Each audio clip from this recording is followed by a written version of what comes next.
Time to pull up a chair. We've got another great story for you today in the rLounge. Ever notice how every family has that one person everyone tiptoes around, excuses endlessly, and pretends will magically grow up if given just one more chance? This is a story about what happens when the golden child finally hits adulthood and keeps going. Today in the rLounge, no flying monkeys were harmed, no chairs were thrown at the wedding, but several illusions did not survive. Am I the a-hole for telling my parents they deserve to be kicked out of my sister's wedding? This is a throwaway as my brother is on Reddit and I don't want him knowing my real account name. So my 37 female brother, Mike, 35 male, is a knob. Always has been and always will be. He has been babied to the point of uselessness by our mom and dad, and that's made him an entitled slob. When he was younger, he showed promise playing rugby, which had my mom and dad believing he was going to be a superstar. The problem was, though, that he never had the work ethic to fully fulfill his potential. However, this meant that he was the golden boy of the family, and he could do no wrong in my parents' eyes. He was a bit of a bully at school, which they brushed off as other kids making up lies, but he was an even bigger bully at home to our younger sister, Kelly, 31 female. He would constantly prank her, which basically meant he would do anything he could to embarrass her, including things like pulling up her dress in front of the whole family at a wedding when she was 15. Mom and Dad just said it was siblings being siblings, but the rest of the family was mortified by his behavior. I did try and stick up for my sister, and it worked to a certain extent, but after I went away to university, there wasn't much I could do as Mom and Dad just didn't listen anymore. It got so bad that when she was 18, my sister gave up going to her dream university, St. Andrews, and instead moved to London to go to the Imperial College London. This was a huge shock to all of us, as she had been talking about St. Andrews since she started high school at 11. When I asked why, she said that St. Andrews was too close to home and she would be expected to go back home more often, but if she went to London, she would only have to go home for Christmas. This broke my heart. After she left, she did exactly that. The only time she was home was Christmas, and when I got married. This really annoyed Mom and Dad, as they said she was abandoning the family. I kept my mouth shut and just let them whine occasionally, as I didn't want an argument. After graduating from university, my parents expected her to move back home, but she didn't. She got a job working in southern England and stayed down there. We are from Scotland for reference. 6 years ago, Kelly met a great guy, Jake, 30 male. The day she met him, she called me gushing about him, and I've honestly never heard her speak about anyone the way she does him. I've met him several times when I've gone down to visit Kelly, and he's great.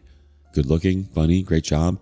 His family are lovely, and more importantly, he treats Kelly like she hung the moon. It's very cute. After she met him, she cut down how much she came home even more, as she spent the first Christmas with his family, and then the pandemic happened, so she ended up not coming home for 3 years. Her first Christmas home, Mike started his usual BS, trying to be the center of attention. When it didn't work out as well as he wanted, as most of the family was more interested in getting to know Jake, he then tried to prank Kelly. He got a big bowl of water and was going to pour it over her. Jake saw what was happening and stepped in front of Kelly, telling Mike to not even think about it. Side note, Jake is 6'3" and has been doing martial arts since he was 4, so he can be very intimidating when needed. Mom and Dad tried to play it off as a harmless prank, but Jake was having none of it. Mike started whining about it just being a prank, and Jake told him that if he pranked Kelly one more time, he would prank Jake by putting his foot up his butt and his fist down his throat. Kelly and Jake left about an hour later, but after that, Mike, Mom, and Dad all had an issue with Jake. Kelly hasn't been back home since. That leads to us now. Kelly and Jake are getting married. They sent our invites in February for August. However, they didn't invite Mike. Mom and Dad are obviously incensed by this and had a huge argument with Kelly.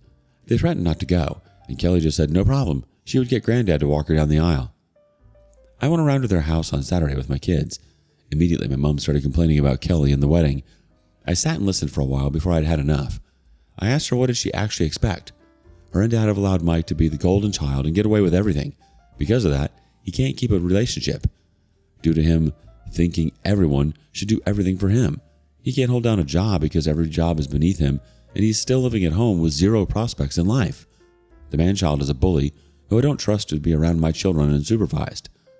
He bullied Kelly for most of her teen years, and her only escape was to move over 400 miles away and never come home. My mom got very quiet and then asked me to leave. A few hours later, my dad called going mad because I'd upset my mom and was taking the side of an ungrateful little girl instead of my parents who gave me everything.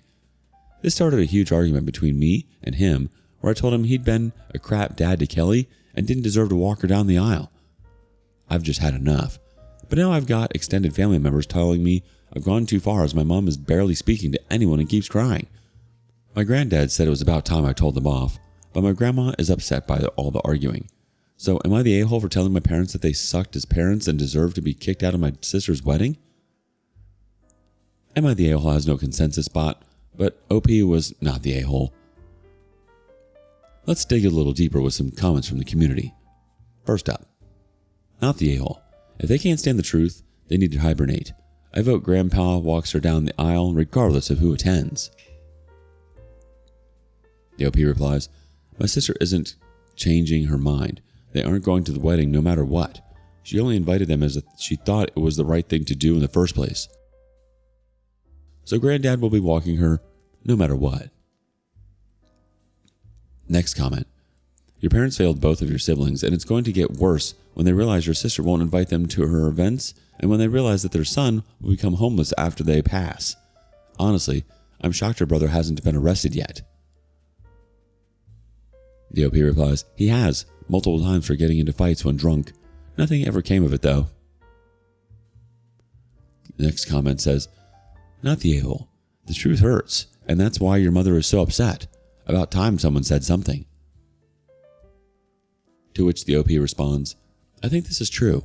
She isn't arguing that I'm wrong. She just went quiet and hasn't spoken to me since. I think my words hit her hard, and that's why she's so upset.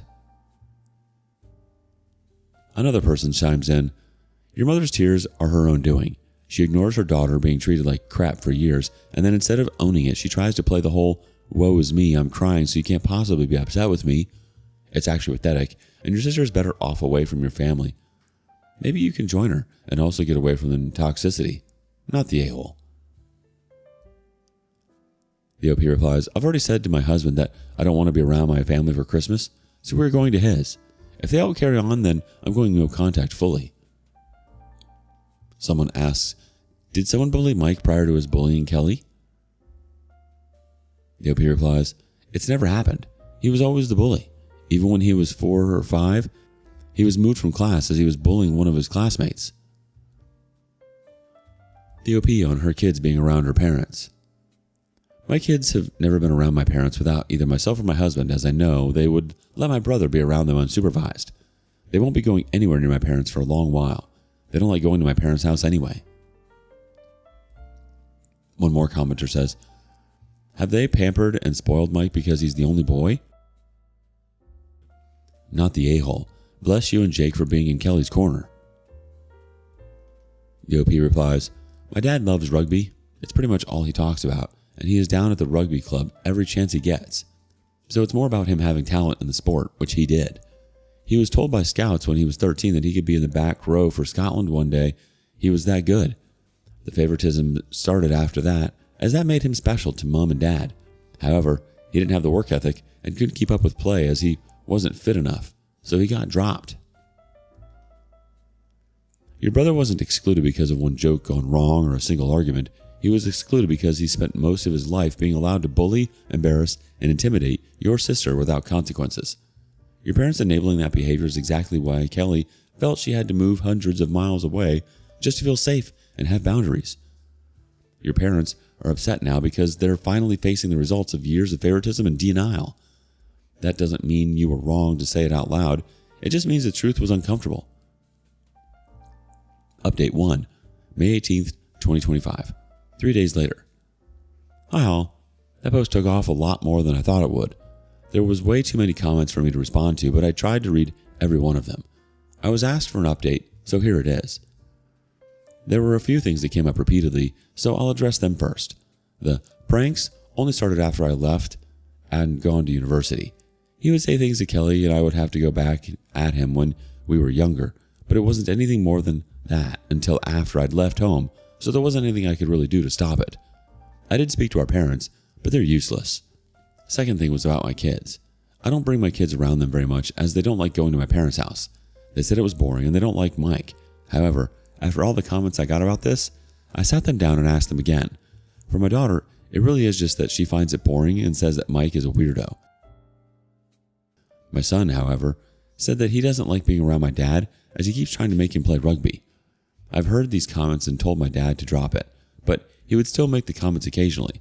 I had no idea that it was upsetting my son, though, so this surprised me. My son doesn't like sports, be it watching or playing. He's very much like his dad in that regard.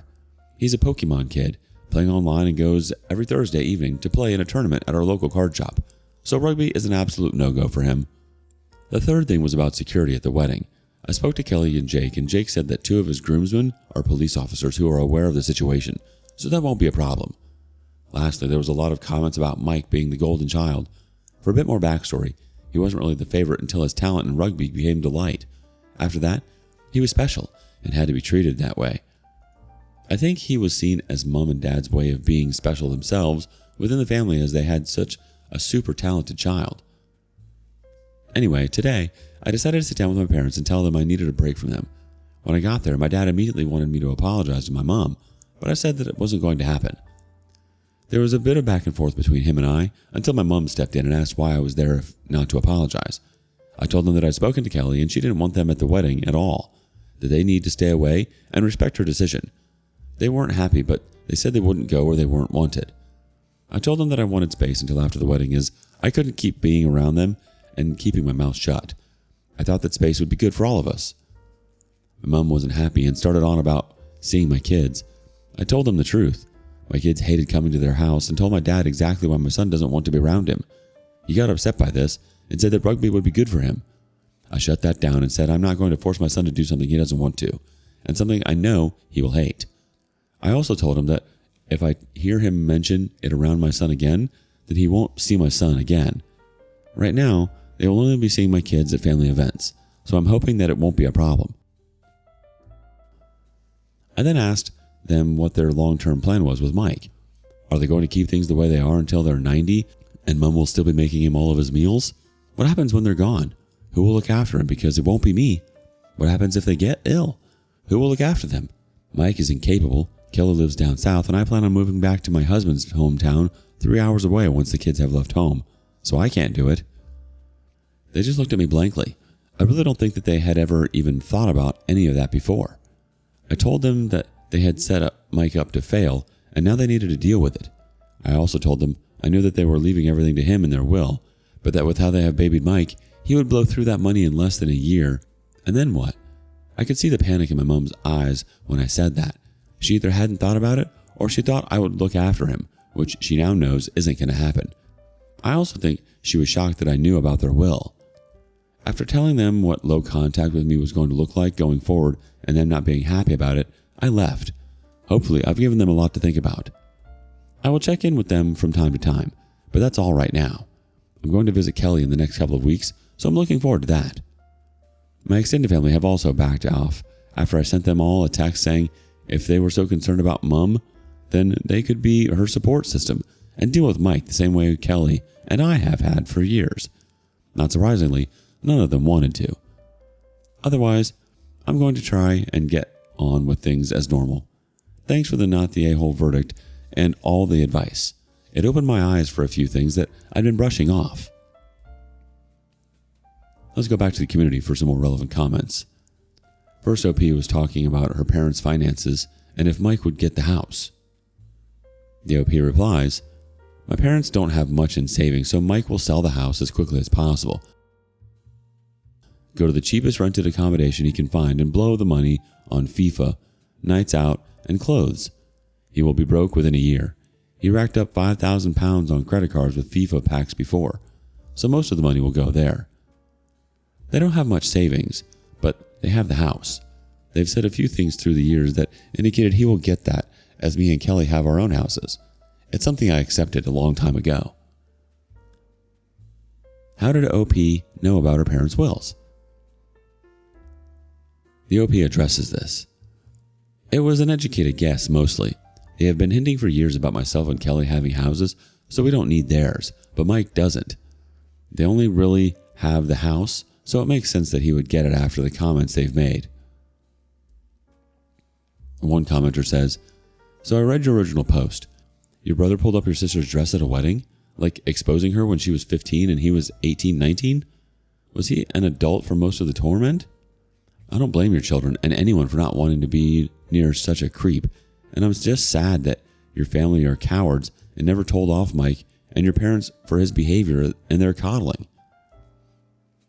The OP replies, the pranks started about when he was 15-ish. He was 19 when he pulled up her dress.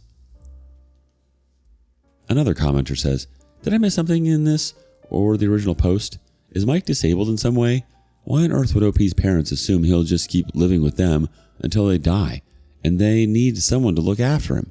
Most parents with failure to launch children, they keep sponsoring them to assume that something will magically happen to make them grow up and act like functional adults any day now.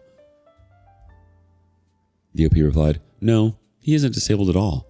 My parents just keep saying he's finding himself. Has Mike ever held a job before? The OP replies, yes, but none that have ever lasted more than 6 months. He gets one when he wants something expensive that our parents can't afford, like a PS5, and when he has enough money for it, he then quits. That's if he's not already been fired. He currently doesn't have a job and isn't looking. The longest he's had one was 6 months. She, OP's daughter, said he's weird because he won't do anything. He just sits in his room playing video games. Quick update. Nearly 3 months later. Hi all. Sorry I went MIA, but I've been super busy. Not with this issue, but just with life in general. So Kelly got married last weekend and everything went without a hitch. Our parents and Mike didn't even try to attend, but I know that Mom did try and contact her a few times before the wedding via other family members. Kelly wasn't interested and made that clear by not responding and or threatening the family member that they would be uninvited as well. That put an end to it. Mike is still a drain on society, according to the cousin of ours. I don't know firsthand as I've not been in contact with him at all. I've spoken to Mom and Dad once since that last post, and they haven't changed, so I don't have the energy to deal with them. My kids don't miss them one bit either, so it has not been a problem keeping the kids away from them. Right now, I'm just going to get on with my life and my husband and kids. I've been talking to Kelly a lot more since all of this, which is a huge positive to come out of it. Sorry that there were no dramatics, like Mike and our parents trying to storm the wedding, but everything went smoothly. Thanks for all the comments and advice in my previous posts. Here's a couple related comments. First, I'm delighted to know that everything went well for Kelly. She deserves it, but I'm dying to know what happens when life finally witch slaps Mike and your parents. Your mom will crack first, but she won't stand a chance against your dad and brother. Keep a healthy distance and have a lovely, lovely life without them. The OP replies, I'm completely no contact with them right now, but I find out little bits here and there from other family members. Dad is adamant that I will come around and Mom is playing the sympathy card. I don't think they understand what they're pushing me away even more by acting like they are. My life is so much simpler and less stressful without them in it. Another commenter says, I'm so happy for Kelly and Jake, and you and your shiny spine, standing up to your folks like that. So proud of you both, putting up and holding firm to those boundaries. It's hard, really hard. The third commenter says, you've done what you can, OP. You've warned your parents about the consequences of enabling a man-child, but they didn't listen. They doubled down. Let them live with their own misery. You, Kelly, and your children are better off without them. New update. Some progress. Hi all. I said I would update if anything changed, and something has started to. I think my mom has finally woke up and seen the light when it comes to Mike. It was my son's birthday 2 weeks ago, and my mom reached out to say that she had got him some presents. I was a little reluctant to accept the presents, as in the past, they've all been rugby-based, but she promised that they weren't this time, so I let her come around to my house and give them to my son. Turns out my son is easily bought. A friend of my mom's had gone to Seoul on holiday in October, and my mom had asked her to bring back some Pokemon cards if she could find any. My son loves Asian Pokemon cards and has a whole separate binder just for them. She bought back 20 packs for him. My mom also got him a Pokemon backpack and a teddy and Funko Pop of his favorite Pokemon. She had really put a lot of thought into what he likes and even gone to our local card shop and asked there about what to get him. Needless to say, my son was ecstatic. To me, this showed that she was really trying, and after that I agreed to meet her for lunch a few days later. She told me that her and my dad were fighting all the time because of Mike. She had put her foot down and said that Mike needs to get a job and stick with it, and that she isn't going to give him any more money. My dad defended him, no surprise there, and said he just needed more time to find himself. This led to loads of arguments, and my mom is going on strike. She isn't cooking for either my dad or Mike, and isn't going to do their washing or ironing. This is something she had done before when she is royally pissed off. She said that I was right when I told her that they weren't helping Mike by babying him and he needed to grow up. I was a little shocked by this, but very happy about it. I'm speaking to her regularly again, and she seems to be adamant about Mike getting and keeping a job. I'm still a little reluctant to trust her fully, as she could very easily go back to how she was before. But I'm calling this a little bit of progress. My dad still had his head up his butt, though, so no change there. Anyway, I had a spare 10 minutes and thought I'd keep you all updated. We will see how Christmas goes and if my mom backs down, but fingers crossed, she has turned the corner. The distance you've created sounds healthy, not punitive. Your life being calmer and your kids not missing the chaos is a pretty strong indicator that you're doing the right thing. Sometimes nothing happening is actually the best possible outcome. But you're right to keep your guard up. Long-standing patterns don't disappear overnight, especially when one parent is still enabling and undermining progress. Your approach, engaging, but not overcommitting or rushing back to normal, is smart. Whatever happens next, you've done what you can without sacrificing your kids, your sister, or your own well-being. If your mom continues to hold the line, great. If she backslides, you already know how to protect yourself. What do you think? Do you have a similar story? Share it with us in the comments below. And thank you for joining us today in the rLounge. Be sure to like and subscribe and hit the notification bell so you don't miss out on our next video. Until next time. And please put your chair back where you found it.